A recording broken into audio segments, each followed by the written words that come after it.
Last weekend, Ukrainians elected billionaire businessman Petro Poroshenko as their new president. The new leader has vowed to continue Ukraine's anti-terrorist operation and visit the country's conflict-ridden southeast, pursue integration with the European Union, and conduct talks with Russian President Vladimir Putin. It's a tall order, to be sure. Let's find out if it's achievable. In the nation's capital, here's Jeff Sahadeo. He is director of Carleton University's Institute of European, Russian, and Eurasian Studies. And Jeff, we're happy to have you back on the program. How are you tonight? I'm doing fine, thanks, Steve. How about yourself? Just fine, thank you. Good to hear. Let's start with this. Who is this new president? Well, he's the chocolate king. He made his money in the early 1990s by buying out state chocolate enterprises, then expanded into business, shipbuilding, some construction as well. Then became very politically active in the early 2000s, was part of the Orange Revolution, and sort of flipped back and forth between different governments. Has made his reputation as being more of a transparent kind of businessman because he sells chocolate, not involved in energy or heavy industry. Ukrainians see him as somebody who's a little bit more reliable or trustworthy, and he's traded on that reputation and made it to the presidency. Well, let me follow up on that because I find that quite intriguing. This is a guy, after all, who used to be the economics minister in the government of Viktor Yanukovych. Yanukovych was seen as too Russian for much of the Ukrainian population. So why do Ukrainians feel they can trust a guy who used to work for Yanukovych? Well, he was named Minister of Economic Development under Yanukovych and mainly was under the radar during a lot of these corruption scandals. It's hard to find anybody in Ukraine who's not tainted by corruption, whether they were part of the Yanukovych government or not. Really, it's so endemic that I don't think Ukrainians would blame him for doing that. They also recognize that he was part of the Orange Revolution beforehand and see his service in the Yanukovych government as maybe an attempt to revitalize Ukraine and help the nation out as a service, but he got out in time and was out before the revolution on the Maidan. I see. Now, the way they structured this election was you had to win 50% plus one in the first round in order to avoid a second round, and he did that. He got 54%, so there was no need for a runoff. And I wonder whether you think the majority of Ukrainians did that because they're in love with him, or was it that they just had enough of this mess and they wanted to try to bring it to an end as quickly as possible? Well, I think it's a bit of both, and I think that Mr. Poroshenko certainly ran a very smooth campaign. He campaigned as a sort of technocrat, a problem solver, like a lot of businessmen we see running in the West today. He has this reputation of being able to work with various different parties. He's made a lot of money, so people think that he's a good role model. But certainly there's a bit of fatigue. The government that was in power up till now, the so-called kamikaze government, as they actually proclaimed themselves, really was flailing about, and there was a sense, let's just end this, let's put Poroshenko in. The other flip side was there really was no other candidate who could really excite the Ukrainians. Tymoshenko, who was the second candidate, was seen as somebody from the past. There are a few right-wing candidates who fortunately didn't do very well. So I think in the end, Poroshenko was somebody who was able to unify most of the country. Let me ask you about that other candidate that you just referenced, Yulia Tymoshenko, who was, I guess for a while, the great hope of becoming the person who would emerge from a jail cell and take over the presidency. She only got 12% of the vote. What happened to her vote?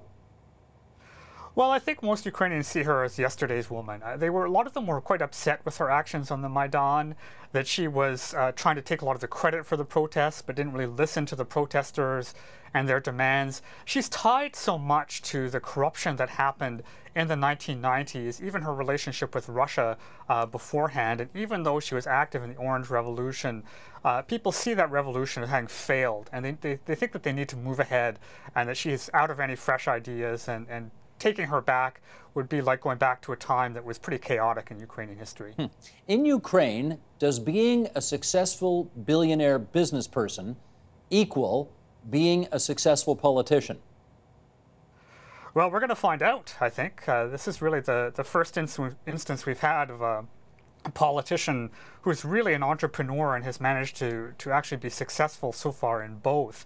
I think he's going to run into the same problems that any candidate who had won will run into, that Yushchenko ran into after the Orange Revolution. It's the everyday corruption that you can't go to a judge without paying a bribe. You can't get a hospital bed without paying a bribe. You can't pass a university course without paying a bribe in so much of the country.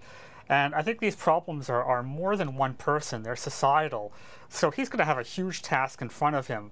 But the fact that he has this popular mandate at least gives him something to start from and some way to hopefully unify most of Ukraine behind him in the coming months. Let me get you to comment on this excerpt from the EU reporter from last weekend. It goes like this: "The real problem remains unsolved. The groups of oligarchs are passing one after the other, but dramatic social inequality remains. Until this situation is repaired, it will fuel anger and instability, leaving the country torn apart between classes, ethnicities, and interest groups at home and abroad. Oligarch Petro Poroshenko, or the Choco King, has all the chances to repeat the fate of Louis-Philippe I, to abdicate, ending his own reign with the next anti-corruption revolution. The devotion to his own social group does not leave any hope for stabilizing the current crisis." That's a rather pessimistic outlook for what may transpire next in Ukraine. What makes you think Poroshenko could be any different from any other oligarch that's on the scene today? Yeah, that's a pretty dark assessment. I think if we were to be optimistic about it, Poroshenko has run a very professional campaign. He's somebody who seems at this point to be able to be on both sides of the fence. For example, Putin has said that he'd accept the results of the Ukrainian election, which means he must feel that he can work with Poroshenko. The West obviously feels like he can. His support in Ukraine, although of course the Southeast wasn't really voting, really did cross a lot of different levels socioeconomically and between cities and regions. So he has a good, strong basis to start from. But I would agree that the problems are largely societal, and he really will have to try and work with different sectors to be able to bring that together to improve Ukraine. I would disagree a little bit with the author who's talking about Ukraine being torn apart. Now, obviously, we do see serious civil conflict in Ukraine right now, but I would say that the very large majority of Ukrainians want to keep Ukraine together as a country. And I think that will be the first key task for him, to unify those Ukrainians who really want the country together, and then to start to deal with these everyday problems. So it'll be a stern task for sure, and it won't just be him alone who does it. He'll really have to get the support of a lot of the regional leaders, a lot of the business leaders, and the West and Russia simultaneously. Well, to that end, let me ask you about what's happening in the East, because he has pledged, Poroshenko, he has pledged to visit eastern Ukraine to reassure residents there that he will protect their Russian culture and their Russian language. I've heard him speak English. His English is terrific. I hear his Russian is fantastic as well. But fewer than 20% of the polling stations in eastern Ukraine were open for voting because of intimidation from the pro-Russian opposition there. Do you know, or do you have a sense about whether or not Easterners accept him as their president too? Well, some do and some don't. And I think one of the issues and one of the things we don't really know very well is how deep the support for these armed groups in eastern and southern Ukraine run. Clearly, there's a lot of dissatisfaction with the government in Kiev, or the past government anyways. And I think what they'll do is they'll be judging Poroshenko on his actions going forward. And primarily, if Poroshenko is going to soothe the East at all, there'll have to be some kind of decentralization agreement to allow, for example, tax revenue that's collected in the regions to stay in the regions, to allow a greater regional autonomy. He's already talked about the fact that the status of Russian won't be touched, but those kinds of things will have to happen, if not some kind of federal arrangement, which I know the Ukrainian government is not keen on, because they feel that they could then lose those regions to Russia. But part of the other problem is, how do you deal with these guys who've already taken up arms? And if you start to initiate a mass military campaign, there are going to be, and there already has been, a significant number of civilian casualties. Well, that's the thing. Should we expect a further muscular use of military force in eastern Ukraine by the Ukrainian military, rather? Because Poroshenko has said that he wants to, quote unquote, go after the anti-terrorist operations in the East. What do you infer from that? Well, the fact that he's using this word terrorist means that he doesn't accept that these separatist groups, these insurgents, really have any legitimacy. It's very difficult to tell. These groups are fractured. Some of them want to be part of Russia. Others are pro-Ukrainian but believe that the East should have greater autonomy. There are a lot of guys who are just out there because they're out there for their own good. They're getting paid to be on a certain side. So it's a really chaotic situation right now. And if you start to go and label everybody a terrorist and not really understand its complexity, you run into problems. And the other issue is that the Ukrainian army is not equipped to fight this kind of battle. So if they're going to go in, it's going to be very awkward and very bloody, and there's no guarantee that they would actually win. What's happening now, both on the Ukrainian side and on the separatist side, is you see all kinds of different factions and groups, some battles that are fought almost independently of others, and it's a mess. It's a mess, but he's also been on record as having said, I will not negotiate with the pro-Russian, again, to use his word, terrorists in the eastern part of Ukraine. Is that a sustainable position? Well, I don't think so in the medium to long term. I think in the end he's going to have to find somebody to negotiate with. Now, he is really trapped. Some of these guys, Ponomarev, some of these leaders of the Donetsk People's Republic, as they've proclaimed it, really are very difficult people, and they are constantly exaggerating their successes. They make wild claims. They really have a sense of their own strength that doesn't seem to match up to their popular support.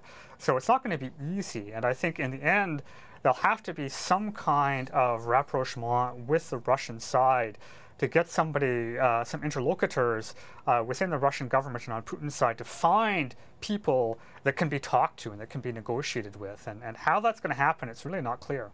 Well, you've mentioned Putin, so let's take the story there next. The president-elect says he will conduct direct negotiations with the Russian president. When he goes into those negotiations, what do you think he's going to ask for? Well, I think first they'll have to solve the energy issue. The Russian government is claiming that the Ukrainians are billions of dollars behind on energy payments and are threatening to shut off the taps. So that's actually going to be the first, most immediate thing that they're going to have to deal with. The question for Poroshenko is to what extent does he want to really push the Crimea issue? Does he accept this as a fait accompli to a certain extent and try to have a good relationship with Putin even with the fact that Russia has now occupied Crimea? Or does he say that until we get some kind of resolution, some kind of withdrawal from Crimea, which Putin will never do, we're not going to have any kind of fruitful relationship? And that'll be the real test for Poroshenko, because he has to satisfy various constituencies, those who are very hardline in his own government, that really feel Crimea needs to be taken back, and those who are a bit more pragmatic, who realize that without some kind of continued relationship with Russia, the country will sink further into economic desperation. Well, yes, but he's on the record as having said that he does not accept the results of those so-called referenda that took place that led to the annexation by Russia of Crimea. So where does that leave us? Well, that doesn't lead us anywhere good. The fact is that Poroshenko does not have the military capacity at his hands to retake Crimea. There's no way that can happen. So there's not much he can do, really, but accept it. It's a matter of to what extent does he take a stand in the short term. Maybe in the longer term there can be some kind of negotiation that might allow for some different status of Crimea, but the problem on that side is that Putin has made such a public relations coup out of the Crimean annexation that there's no way he could give it back without really sacrificing his image as a strong leader. So that leads us nowhere. That really leads us to the point that for the medium term, Crimea is going to be part of Russia. All right, then let's talk about the gas deal. We know, of course, the world was very much focused on the Chinese-Russian agreement for a $400 billion 30-year agreement on gas sales from Russia to China. There has been a lot of monkeying around, for lack of a better expression, with the sales of Russian gas to Ukraine as well. They upped the bill 20, 40, 100 times beyond what had the payments that had earlier been agreed to. What's the status of what's going to happen on the issue of energy negotiations between Ukraine and Russia? Well, this is another issue where I think the Russians also have been trapped. I think Putin, he wanted to go in Crimea. He took it because he could. It doesn't mean that he should have. And what he's pushed into a position now is with all of these sanctions from the West and these hostile relations He first moved towards China. He signed this agreement with the Chinese that you just mentioned, but really the Russians are selling their gas at a pretty low price, and almost that he's not necessarily giving it away, but he feels like he's forced to show the West that he doesn't need them, when in fact it's by far more in Russia's economic interest to keep good relations with the West. So if Russia, for example, goes to Ukraine and says, if you don't pay up, next week, we're going to shut off the gas to Ukraine. It also means shutting off the gas to Europe because those same pipelines run through to Europe. That's going to lead to another round of recriminations. And that's going to hurt both the Russian and the Ukrainian economy. So neither leader, Putin or Poroshenko, really is operating from a true position of strength. I mean, they're both balanced upon these razor's edges, having a nationalist constituency, but in terms of economic rationality, they really have to cooperate. Will they be able to do it? That'll be a really fascinating question. Okay, let's stop looking east and now let's look west. When Yanukovych, the predecessor, rejected the deal, the trade deal with the European Union, he was overthrown. And now this European Free Trade Pact is back on the table. And the question, I guess, is Poroshenko going to agree to sign this deal that got his predecessor overthrown? What do your spidey senses tell you on that one? And he's made every indication that he's going to sign it. He's also said to the European Union just to wait a little bit. The political agreements have already been signed. It's more the economic and trade agreements that have to be negotiated. Now, one of the reasons that Yanukovych in the end didn't sign that agreement was because he got a better deal from Moscow. Poroshenko may be trying to see if he can negotiate some kind of better deal from the European Union in exchange for not going back to Russia or not taking something from Putin. But now, of course, the situation has changed in the EU with the elections that we had last weekend. They're going to be preoccupied internally, I would say, with this surge of the far right. So that's going to make it quite difficult for Poroshenko to get something, extract anything from the EU. And also the agreement that he hasn't signed yet, it has a lot of economic provisions that will cause significant pain in terms of austerity measures that will have to be undertaken, social welfare measures that they can't afford. So it's going to be a very difficult decision for the leader.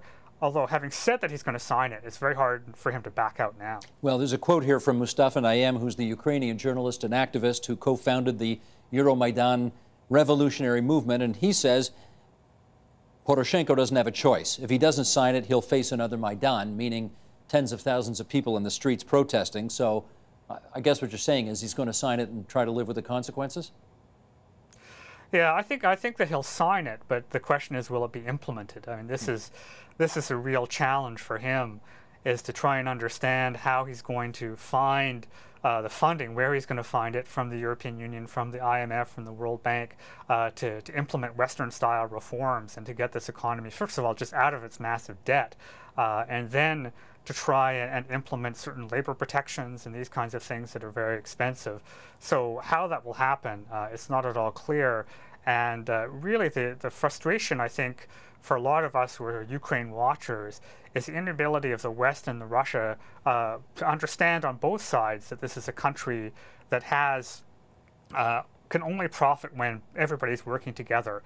And by the EU and Russia forcing choices on Ukraine, it's causing a lot of this conflict that we see now. Jeff, in our last minute, let me put one more thing on the table, and that is, you know, of course, about the elections that happened for the European Union last week.